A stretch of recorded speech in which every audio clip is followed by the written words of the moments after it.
Hi, this is Rick Stacy from RAS Rustics, and I just wanted to give an updated tour of my wood storage, which is kind of changing all the time. I'm sometimes adding, and some stuff gets sold. So this is a September 21 update of what I have in stock. So I'll take you into my small barn first. Got a few different places to show you. Okay, so here's my wood storage, smaller wood storage, and give you an overview here. I got a lot of different stuff around, some of it stacked up drying, and a lot of it that's been dried and is leaning up here. Some stuff up top, that stuff dries really quickly. All my wood is air dried, and I can get some of this, especially the upper stuff, we can get down to below 10%. So often there's going to be a minimum of 12% moisture content for a lot of this. A lot of it actually gets a lot drier in here too as well. It depends on the season as well. So anyway, I'll start with over here. I just got a lot of miscellaneous. I got small scraps, some really inexpensive stuff. You know, there's some like anything from $1 to $3 or $4 for shorts. Some 4x4s here in black walnut. Got some Siberian elm there. I got a lot of little stuff that sometimes people use for making cutting boards and various things. There's some various pine or ash and softwoods that are in here. Over here is my Siberian elm corner. I have a lot of variety of Siberian elm, and you can see some of the prices on some of these. Some are relatively inexpensive. Some cookies here. Some more slabs over here that are about 15 inches there, and maybe about a little 3.5 feet tall. I got some English walnut here, kind of unique pieces. Some cedar here, a lot of variety of cedar. I have some more cedar in the other barn. Over here on the let's stick with the outside here first. I got some more English walnut here, some bigger pieces. These are 1 inch thick. Some ash along here, various. Some of these have like one side that's been cut, so it could be used as a shelf. Relatively inexpensive pieces here. I have more ash in the other barn. Here's some wider ones. Some of these I left the live edge and then did one cut edge, so if you want to use it as a shelf. Over here is some spalted maple. Some variety of different pieces of spalted maple. And I got some bigger pieces here, some heavier ones. This one's about a 2.5 inch thick piece. Some more behind there. Another big spalted, kind of a figured maple piece that's quite thick. And a stack of variety of spalted maple here. I got a little bit of black walnut standing up here. I got black walnut pieces kind of all over. This is some longer ones. There's a little bit standing up there. A few smaller pieces. And this whole back wall is all black walnut. More figured type pieces. That could be, some people make wine racks out of these, or use pieces and cut them up for cutting boards. Again, there's a variety here. Some of it's real inexpensive. Some's a little more, depending on the quality of the wood. We got some epoxy projects that would work in here. Here's some more black walnut. I'll come over this way. There's some pieces here. I do have some, like here's a real thick beam. It's about 3 inches thick. A nice piece. Here's another beam here, and I do have some more beams. They tend to be going to be in that, you know, $100 to $150 range if you get into the beams. Here's another one here, black walnut for $125. A lot of cookies and variety of things. It could be anywhere from like $1 on up. A bunch of them right here. Here's another stack of black walnut, which I actually haven't priced yet. That came out of one log. That's going to be some interesting coffee table possibilities. More down here. Some black cherry here. various pieces and various thicknesses. Most of my thicknesses are going to be like either 1 inch or 1.5 inches. I do have some heavier stuff. I got more cherry up top, up there, a couple stacks up there. Got some lighter woods there, some poplar, or cottonwood. It's kind of a mix of some lighter stuff there. Over here I actually got some more black walnut stacked up. Maybe I'll take a walk up there and just show you what I got. This stuff, a lot of this isn't priced yet, but most of this is dry. I can pull it down. So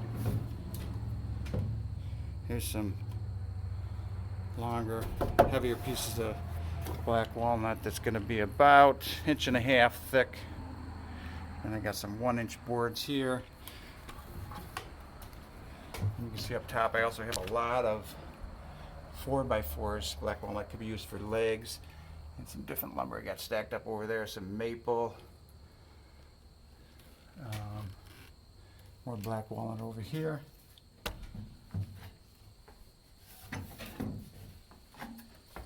And a little piece of oak there. I don't have too much oak, but I am going to be getting some bur oak in this coming year. So here's some more black walnut pieces. Some ash. Again, the ash is pretty inexpensive. Over in this corner I have a lot of the cutoffs of the round parts of the logs that are real inexpensive. I have those for anywhere from like 50 cents to $1 per linear foot, depending on the thickness of it. And over here I have some long maple, hard maple pieces that have a little bit of curve to them. Some of them get pretty wide, pretty thick at the bottom. A couple here. These I am willing to cut. You can see like this piece I've got relatively inexpensive, $65 for the whole piece. Some more maple here, black walnut, ash. This stuff again is all dry. I just haven't gotten it. It can come down any time. Over here is a couple stacks of some chainsaw slabs. Actually, these are going to need a lot of planing, but they're really heavy, very wide. Some are as much as 2 feet wide, or even a little more. But they're rough. They're going to need a lot of planing. I actually made a coffee table on one of these. I might add a picture in of that. Here's some black locust. Very durable wood as far as rot. Got more pieces here. Some people made shelves out of these on their deck for like kind of like a bar top idea. Got a little more ash there. I got a lot of ash here.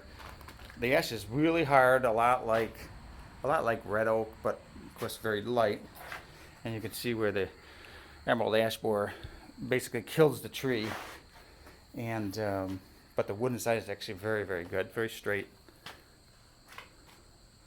Not as much figuring in it, but ash is pretty inexpensive. Here's some spalted maple. I got a variety of these. These are going to be like in the 15 to 16 inch range. Make nice coffee tables. I have a couple stacks of them up here too. Variety of pieces that are pretty dry. Some of them are going to be like for epoxy projects. For any of you that are into epoxy. I have more of these in the other barn. So that's it for this barn. Just a quick look up here. Some more Siberian elm, longer pieces up there. Some hard maple up here. A beam there. I got some beams. Variety of stuff. And a little bit of hickory, not much, right in the corner right there. So we'll head over to the other barn. Into my other barn, I got some wood kind of scattered around.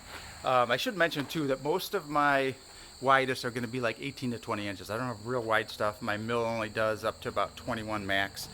So, except for some of these chainsaw cut pieces that might be a little wider. So that's usually my max. A lot of people will double them up or, glue them up and make, if you want to make tables or wider coffee tables. So let's take a look at what we have here. Here's a bunch of northern white cedar. Variety of little pieces, some bigger ones here. These are where I have one edge where you could put a couple of these together. These are kind of interesting. They have like the root system growing into it. On this side I have just a couple of some type of elm that could make a nice coffee table. A few smaller pieces here. Some free stuff. This is my free pile here. I always have a lot of little miscellaneous pieces. There's another Coffee table potential there. Here's a few beams that I have.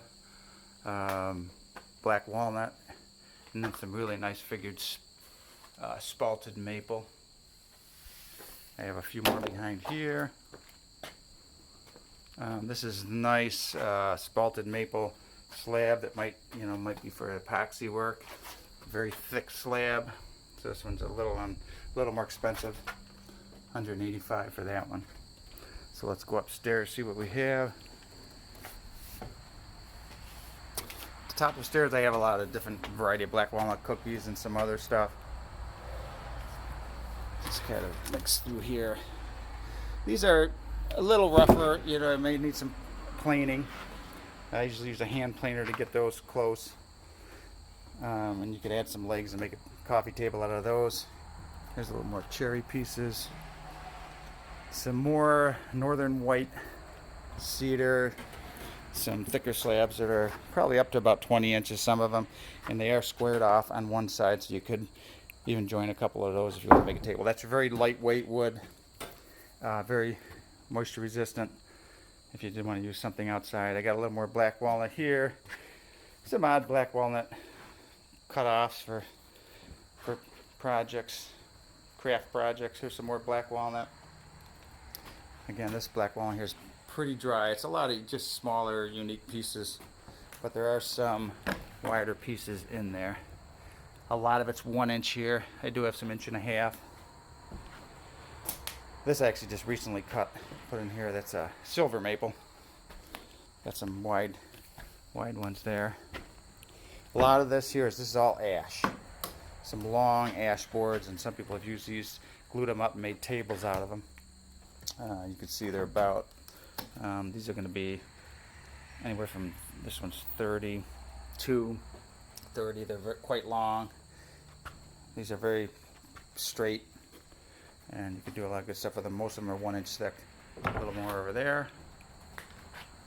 Smaller pieces. And we'll head to the other side. Got some bigger spalted maple epoxy projects for coffee tables. A lot of people have bought these to make coffee tables. This is a flaming box elder. It has that red in it. As you can see, it does tend to fade over time.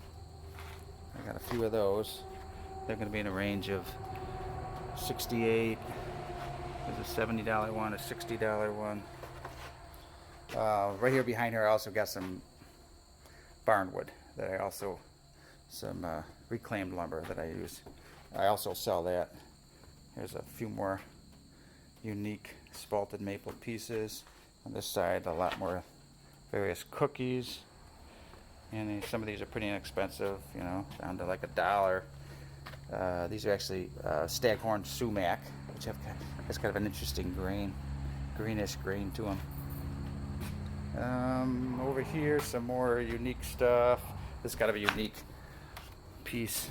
That could make a unique artistic project for something. Some more northern white cedar. That's a really nice spalted maple piece for $98.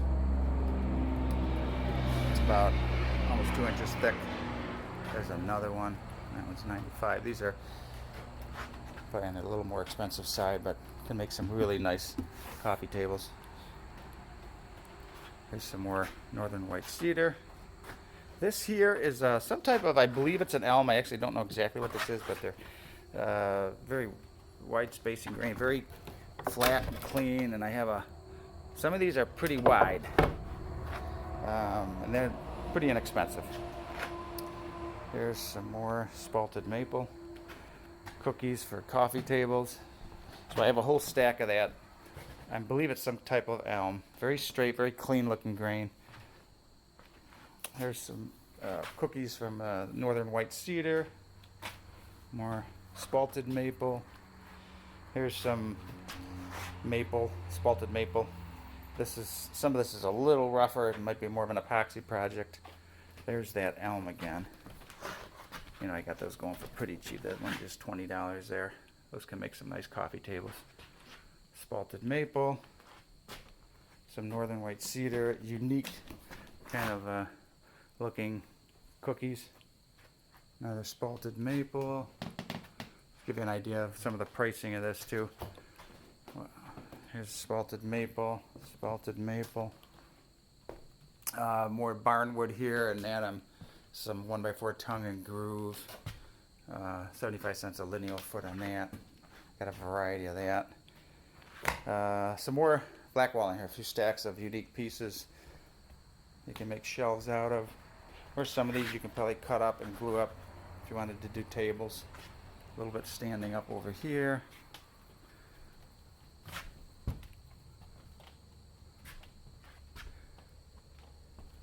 And I got some pieces that have some unique splits in them for pretty inexpensive. I actually haven't priced this one yet. That one's not going to be much. Here's some barnwood, about $4 a board foot. I have a whole stack of it there. And that's about it for in here. My stump storage area. I have a lot of various stumps that can be used as coffee table bases, or actually I've turned some of these into coffee tables themselves without anything on them. You just cut those stubs off, sand them down. They look really pretty cool. There's a variety of pieces here. Some of them are hollowed out. Could put like a glass top on them. Got some big ones here. Some of these are going to be as much as $100 or more. A lot of them, you know, anywhere from $25 to $50. Just a variety of some nice spalted maple stuff there. These again are all hollowed out, which make them a little, they're very stable as a coffee table base. I put glass tops on these. Looks really nice. And then I got these hollowed out halves that I cut. And what I'll do is I'll cut these to coffee table height and put some boards on top of it and make a nice coffee table. I might show some pictures of that next. And then just some unique pieces that could be turned into something to someone who's creative out there. And that's about it for the wood storage, the stump storage. Okay, here's a little bit more of my reclaimed lumber. I've got some beams here that is taken out of an old depot, like a train storage depot. That can be cut up and used as coffee tables or beams for fireplaces. This stuff's going to be in the neighborhood of probably like $4 to $5 a board foot. I'll cut these two. I cut this one up to a length for a customer, and a variety of different 1.5 inch and 2 inch boards here. A little dark in here. I got to get this a little more organized. And then a lot of shorts here, a lot of short reclaimed lumber too that is available. Now this is my log leg storage. I got a variety of dried logs, smaller logs that could be used for legs or pretty much anything you wanted to use it for. I've used them for legs for coffee tables and that kind of thing. So these are also available, various sizes, pretty inexpensive. Probably gonna be in the neighborhood anywhere from 25 cents to at most $1 per linear foot. Alright, so here's some things you can make with RAS Rustics lumber. This is a black walnut table with log legs. This is a Siberian elm. One of my customers made a wine rack out of a piece of black walnut. And this is a shelf made by one of my customers. This is a coffee table I made with a hollowed out base and some spalted maple on the top. That's its finished product. This is another customer, using the cookies for kitchen tables. This is a coffee table with a black walnut and some hairpin legs. Glass tops go nice over the hollowed out stumps. This is just a kind of an odd bench, catch-all bench that I made. Another glass top. And this is kind of a unique, kind of a tulip looking coffee table. It was a stuff I found. And using some of the slab cut-offs worked nice to make a drawer for a customer of mine. A little 2-tier coffee table. A little heart-shaped coffee table. and another glass top.